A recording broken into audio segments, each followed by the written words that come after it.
Vamos então à segunda parte dos nossos vídeos e quarta-feira à noite ou quinta-feira a gente junta tudo e faz um vídeo só. São 3 partes, tá? Então vamos ver agora aí algumas profecias messiânicas. Você vê aí só profecias a respeito da vinda de Jesus. Você vê aí nesta figura ilustrativa aí nesse slide, olha só. Aí você vê profecias messiânicas no livro de Zacarias, de Daniel, de Isaías, vê lá também nos Salmos, vê lá Jeremias, Daniel, Miqueias, né? Então, várias profecias que falam a respeito da vinda do Messias, da vinda de Jesus Cristo. E o principal profeta do Antigo Testamento que fala da vinda de Jesus é Isaías, que é chamado o profeta messiânico. Nós temos aí quadros, né, slides, figuras ilustrativas sobre várias profecias que já se cumpriram e profecias que ainda vão se cumprir. Então você veja, então são muitas, nós vamos reduzir aqui o tempo, né? Aí eu golpearia no queixo, cuspiria no rosto, as mãos de pés traçados, seria executado. Depois você acessa lá no nosso blog as figuras ilustrativas, você vai ver mais material sobre isso. Então veja, sempre as profecias aí ditas pelos profetas muitos e muitos anos antes de Jesus nascer aqui na Terra como homem. Então tem profecias aí de 700 anos, né? E se nós olharmos para trás, profecias que hoje já estão aí com o quê? Mais de 5.000 anos que foram ditas e se cumpriram. E ainda estão se cumprindo e muitas ainda vão se cumprir. Então, coisas maravilhosas, né? Só Deus pode fazer isso. Um Deus que está no controle de tudo e de todos. Então ele fala antes de acontecer, porque quando aconteça nós creiamos realmente nele. Então vamos ao nosso tópico 1, os profetas maiores. Subtópico 1, os profetas e a profecia.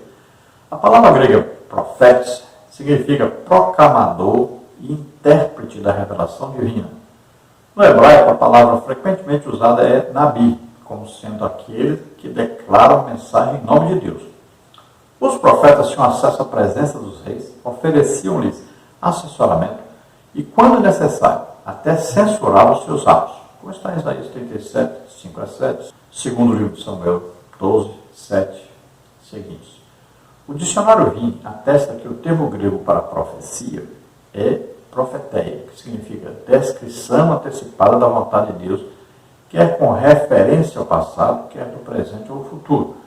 Gênesis 27, Apocalipse 1:19. A Bíblia registra que Deus falou muitas vezes e de várias maneiras por meio dos profetas. Hebreus 1:1. Então o profeta era um proclamador. Deus falava com ele para que ele falasse com o povo. Então ele era um intermediário de Deus para transmitir a mensagem de Deus aos outros. Algumas vezes tinha que o profeta interpretar isso para poder passar para o povo. Outras vezes era apenas para repetir aquilo que Deus disse para ele falar. Algumas vezes ele tinha que até fazer alguma coisa, né? Vamos ver aí o profeta andando seminu, vamos ver o profeta dormindo aí no chão, no barro, no lodo, né? Então, são várias coisas. Vamos ver, por exemplo, o profeta casando com uma mulher prostituta, né? Então, vai ver, nós vamos ver que Deus mostrava ao povo aquilo que ele queria dizer, aquilo que ele queria fazer, e mostrava o que eles estavam fazendo também, através de um profeta. A vida de um profeta era a vida de alguém que servia para que ele transmitisse às pessoas o que Deus estava vendo, estava escutando, o que Deus sentia, o que Deus iria fazer. Tudo isso, então, o profeta era esse instrumento de Deus para transmissão ao povo daquilo que Deus queria falar ou fazer. Então, a maioria das palavras que os profetas falavam eram revelações a respeito do passado, do presente ou a respeito do futuro. No subtópico 2 nós temos os profetas Isaías e Jeremias. Isaías e Jeremias profetizaram no reino de Judá. Isaías denunciou a rebeldia do povo e apontou o cativeiro como juízo divino. Isaías 5,13. Predisse o retorno de Judá do exílio. Isaías 48,20. E profetizou a respeito de Cristo, tal como seu nascimento de uma virgem. Isaías 7,14. Sua descendência de Davi. Isaías 11,1. E seu ministério libertador. Isaías 61, 1 e 2. Jeremias igualmente vaticinou a queda de Judá por causa do pecado. Jeremias 1,16. Anunciou a restauração do remanescente. Jeremias 50, 19 e 20. E a chegada de Cristo como um renovo de justiça. Jeremias 33, 15. Nas Lamentações temos o registro do clamor de Judá pelo perdão divino. Lamentações 1, 2, 5, 1. Ambos os profetas anunciaram o despertamento e esperança. Então, o destaque maior dentre os profetas que escreveram está, então, aí Isaías e Jeremias. Isaías escreveu o livro de Isaías, Jeremias escreveu o livro de Jeremias e de Lamentações. Então, eles eram profetas de Judá. Então, da parte de baixo, né? Porque houve a divisão, ficou a parte de cima, chamada Israel com a capital em Samaria, e da parte de baixo, Judá com a capital em Jerusalém. Isaías é uma coisa impressionante, porque Isaías escreveu coisas a respeito do Messias, detalhes a respeito de Jesus, que são impressionantes. Então ele é capaz de falar até sobre a aparência de Jesus, falar sobre o sacrifício de Jesus levando nossos pecados, nossas doenças, nossas enfermidades, maldições, tudo sobre ele. Isaías é tão impressionante que ele fala sobre batismo com o Espírito Santo, falar em línguas, ele fala sobre o arrebatamento, ele fala sobre grande tribulação, ele fala sobre milênio, fala sobre vida eterna com Deus. É impressionante. O livro de Isaías é aí o livro mais completo que tem no Antigo Testamento.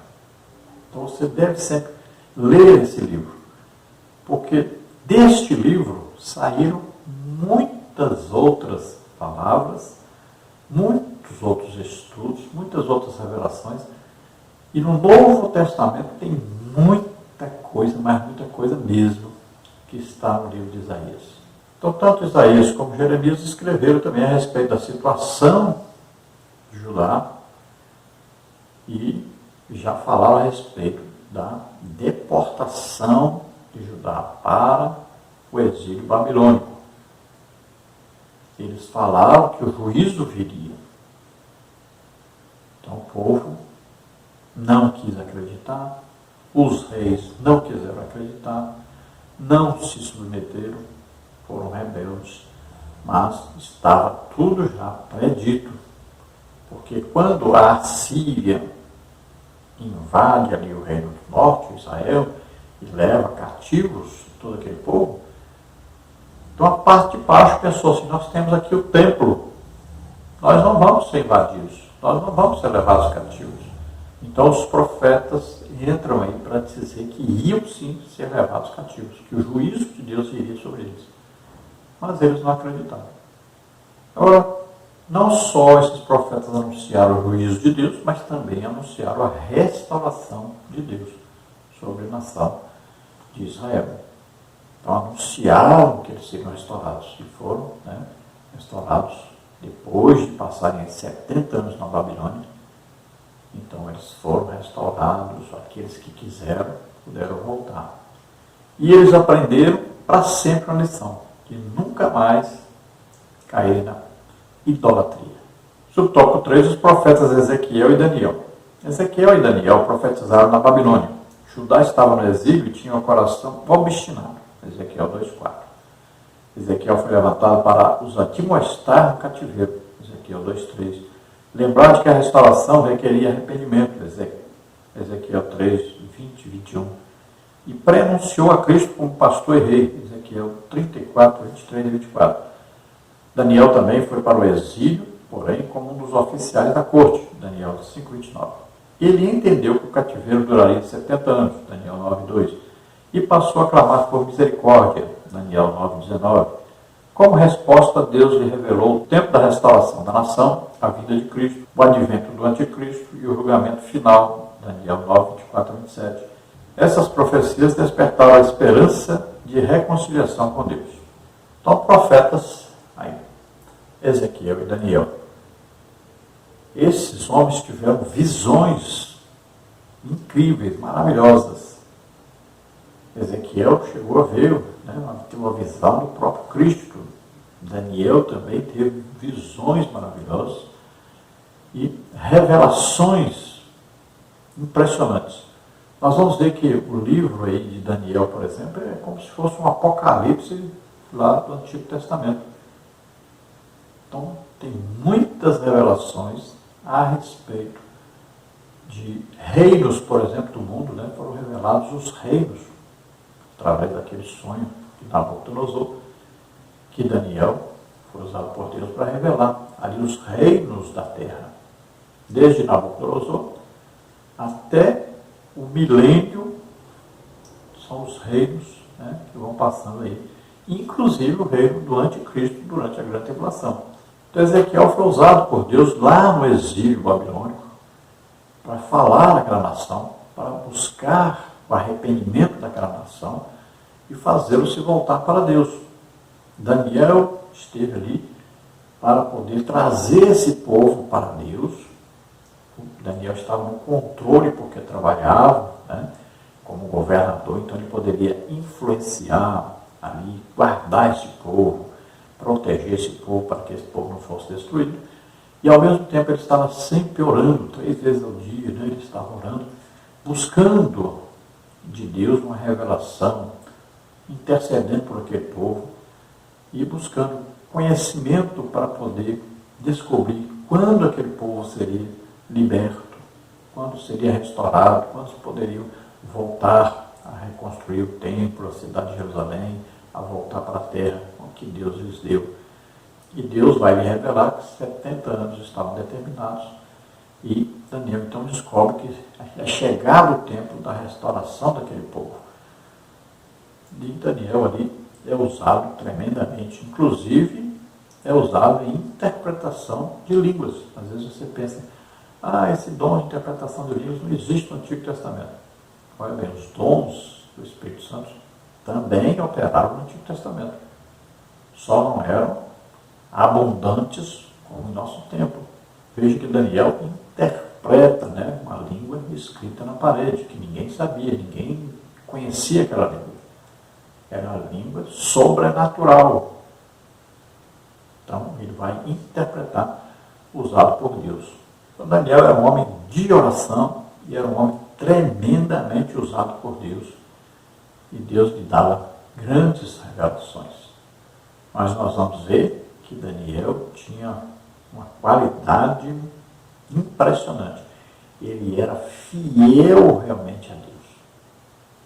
Nós vamos ver já na sua chegada ali na Babilônia, a sua fidelidade, a sua decisão de seguir a Deus, de guardar a palavra de Deus, de praticar a palavra de Deus. A sua fé em Deus foi tremendamente testada e ele continuou com a sua fé em Deus.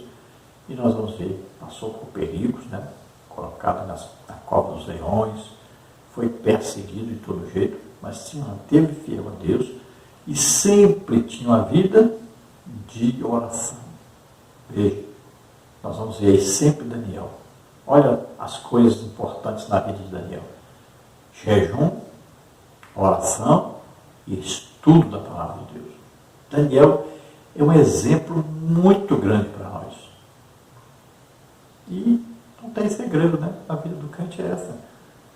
Você quer ser usado tremendamente por Deus, você quer ser a boca de Deus na terra, profeta de Deus na terra. Jejum, oração, estudo da Bíblia. Essa é a fórmula e não tem como sair disso. Essa é a fórmula.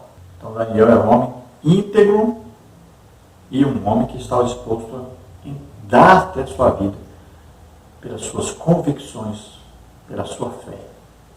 No tópico 2 nós temos os profetas menores. Subtópico 1, os profetas do Reino do Norte. 2 profetas menores profetizaram para Israel, Amós e Oséias. Amós profetizou quando Israel vivia grande prosperidade, Amós 6:1. Contudo, Deus reprovava as ações do povo, tais como suborno, corrupção e injustiça, Amós 2:6-8, 5:11. Em razão disso, Amós vaticinou o cativeiro como julgamento, Amós 6:7. Oséias condenou a infidelidade de Israel, que como a meretriz traiu e abandonou o Senhor para seguir o caminho da idolatria, da luxúria, do homicídio, do roubo e da opressão. Oséias 1:2, 4:10, 5:2, 7:1, 12:7. Como consequência, a nação foi conduzida ao cativeiro pela Assíria, Oséias 9:3. Apesar dos erros, ambos os profetas anunciaram que Deus prometeu restaurar o povo, Amós 9:14 e Oséias 14:4. Você pode ver aí no mapa, né? Amós e Oséias. Amós era lá Tecoa e Oséias era lá do norte. Então veja que esses 2 profetas profetizaram aí numa época muito difícil e eles profetizaram aí a deportação do povo de Israel da parte norte para a Assíria. Então é o reino do norte, o reino de Israel. Esse povo foi distribuído em terras lá do lado de Nínive, né, ali pela Síria, e diversos povos vizinhos ali, diversas nações vizinhas ali. Agora Deus prometeu restaurá-los. Então nós cremos, né, que esse povo que foi levado cativo para esses países, depois foram retornando. Então existe uma mistura. No tempo de Jesus, nós vamos ver que existe uma grande mistura desses povos que voltaram, né, esses descendentes de judeus, que voltaram do cativeiro e agora a terra estava ocupada com outras nações que foram colocadas ali, povos de outras nações. Então se misturaram com esses. Então não eram mais um povo legitimamente judeu, mas um povo misturado ali. E por isso mesmo houve uma grande inimizade entre a parte sul, né, Judá, e essa parte norte. Tanto era que a parte sul nem passava ali por Samaria para ir lá a Galiléia, né, principalmente para as colheitas, né, porque lá é abundante a colheita na Galiléia. Então eles passavam, davam volta por Decápolis, atravessavam lá pelo mar de Genezaré ou o mar da Galiléia, para poder ir para a Galiléia. Veja só que a inimizade era muito grande. E Jesus ali, com a mulher samaritana, nós vamos ver que Jesus passa ali por dentro. Vamos ver subtópico 2, os profetas pré-exílio. Os profetas de Judá pré-exílio são 4. Joel, que pregou o arrependimento, Joel 2:12, e profetizou o derramamento do Espírito Santo, Joel 2:28. Miqueias, que denunciou a falsa espiritualidade, Miqueias 2:11 e 3:11. Anunciou a destruição de Jerusalém, o cativeiro babilônico e a restauração de Judá, Miqueias 3:12 e 4:10. Vamos aí. Abacuque, que reclamou da violência, do litígio e da sentença distorcida, Abacuque 1, de 1 a 4. Vaticinou que Deus usaria os babilônios para punir a nação, Abacuque 1:6. Sofonias, que apontou os pecados dos príncipes, a destruição no grande dia do Senhor, Sofonias 1:4, 8:14. E a restauração do remanescente, Sofonias 3:13. Todas as profecias abordam o juízo, mas enfatizam a misericórdia divina e provê o livramento. Então veja que esses profetas menores aqui são antes do exílio. Então, aí nós vamos ver a relação deles, olha só. Então Joel concentra as suas proclamações a respeito do arrependimento do povo e também da restauração desse povo. Fala sobre o derramamento do Espírito Santo. É chamado aí o profeta pentecostal do Antigo Testamento, né? Porque ele vai revelar esse derramamento do Espírito Santo. Miqueias denunciou a falsa espiritualidade, ou seja, o povo tinha uma religião, mas era apenas a religião, a religiosidade. Não tinha o coração voltado para Deus, apenas praticava a sua religião para encobrir os seus pecados. Então, Miqueias vem profetizando a respeito da destruição de Jerusalém, do cativeiro babilônico, do juízo de Deus sobre Israel, sobre Judá. Abacuque vem revelando sobre a situação do povo em geral, né? Aquela corrupção, a prostituição, a idolatria, da sentença dos juízes, né? Aquela sentença distorcida, favorecendo o mais rico. E chegou a declarar claramente que os babilônios iriam ser usados por Deus para trazer juízo sobre Judá. E Sofonias vem trazendo também a revelação dos juízos de Deus sobre a nação, fala da destruição do grande dia, né? Vamos ver falando que a respeito da grande tribulação, o juízo de Deus que vem sobre Israel, sobre todo Israel, no caso, né? A parte de cima e a parte de baixo. Então, o dia do Senhor vem e ele diz para eles que eles precisam se arrepender. Agora, todos esses profetas falaram também a respeito da restauração do povo de Deus. Então, fala também da restauração dessa terra, né? Falam aí do que vem depois do cativeiro, né? Falam também do que vai vir no final da grande tribulação, que esse povo vai ser o quê? Restaurado. Eles vão ver Jesus. Eles vão buscar por Jesus e vão ver aquele a quem traspassaram. Então, este povo vai entrar para o milênio com Jesus Cristo. Esse povo vai estar governando com Jesus Cristo durante o milênio. Então, todas as nações, né, que estarão ali estarão vendo que Jesus está governando pessoalmente sobre os judeus. Vai cumprir aquela aliança de Deus com Davi. Seu descendente governará sobre a terra. Então, todos os profetas falaram do juízo, que realmente aconteceu, mas também falaram da restauração deste povo. Então, o remanescente, né, é aquele que vai sobrar no final da grande tribulação, esse será salvo. E o subtópico 3, os profetas pós-exílio.